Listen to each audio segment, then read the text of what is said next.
another one of those where if you look binary, you're thinking wrestler, striker. Michael Chiesa, he'll just take him down and submit him. And it's like, on one hand, that could totally happen.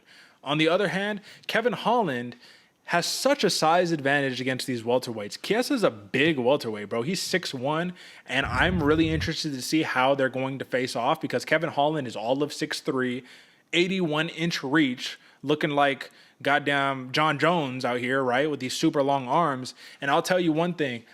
In jiu-jitsu specifically, wrestling and jiu-jitsu, one of the more difficult aspects about fighting somebody who is tall and long and lanky and strong and has a good frame is you're like climbing a tree. You keep trying to climb up and you can never quite get there because they shrimp, they create space, they make distance, and you're just constantly on that uphill battle.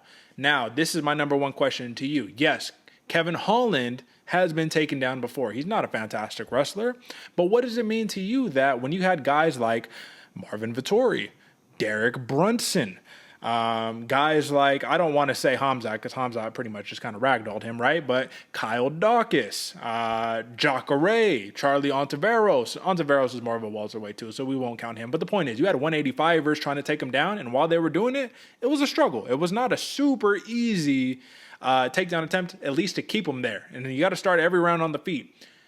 What do you make of that? You know what I mean? Do you think that that plays into his advantage here against Chiesa? I do, Derek. And if we've looked at the growth that Kevin Holland has, especially in the wrestling game, we know he's got hands. He's got the ones and twos, and he's got the mouth to go with it. So he's able to create chaos in the cage. But he's also been getting better at the ground game. He saw his weakness exposed, and he really started working on it going forward. And, I mean, up all his fights, he has definitely improved, arguably against Stephen Thompson when he didn't want to show how much he's improved. But when he's willing to engage in that kind of style of fight, he's been getting better and better and better. Could you say the same thing across the cage for Michael Chiesa, where this guy is, as much as he is a great jiu-jitsu player, and that's what a lot of people recognize him as, he can stand and bang too, and those are some of his better moments in the Sean Brady fight. Do you think any of that translates over? I think he showed growth, but I don't think that it's on the same level of Kevin Holland in terms of his, like, at least takedown defense. I'm not talking about offensive grappling, just takedown defense, the ability to try to keep the fight standing. This is what I really think. The gap between Holland and Chiesa on the feet is so much wider than the gap between Chiesa and Holland on the ground. Does that make sense? I can see that. Yeah. No. Yeah. I mean, that goes more hand in hand with what I was saying. I don't think it's that vast. I mean, Chiesa's been coaching wrestling for years, man. He's been in the grind since day one, and he has a passion for it. So you know he's really good at it. But I do think the growth pattern that Kevin Holland has showed has at least closed that gap a lot faster than the stand-up gap that is present. And the way that I was looking at this matchup, honestly, through and through, I didn't look at it as striker versus wrestler, grappler, or anything like that. I really simply looked at it as Kevin Holland has such a massive size advantage. You have a guy who fought comfortably at 185, who was always a small 185er, dropped down to 170, and then you had a guy who had to cut 1 trillion pounds to get to 155, who was really like a natural 170. So that's not the same size here. And in grappling and jiu-jitsu specifically, in wrestling, size does matter. You can be really technically proficient, but size does matter. We can't downplay that. So I just think on the feet, if Chiesa can't get the fight down to the mat quick, Kevin Holland has a field day, man. Like I think we can get a knockout here, no joke. But there's always that creeping doubt in your mind, Blachowicz style. If he gets him down and just chokes him out, then you look dumb and you're like, why did I roll with that pick?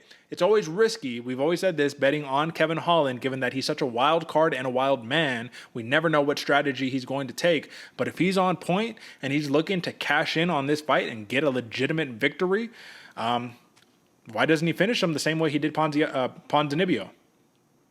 I agree, Derek. That's why I was saying there's a lot of juice on that Kevin Holland TKO prop. You have it up as 200 now. It's grown to 230. So there's people doubting a little bit. It's making that prop grow. It's going to get interesting because I do think that's going to be the best way Kevin Holland gets this done.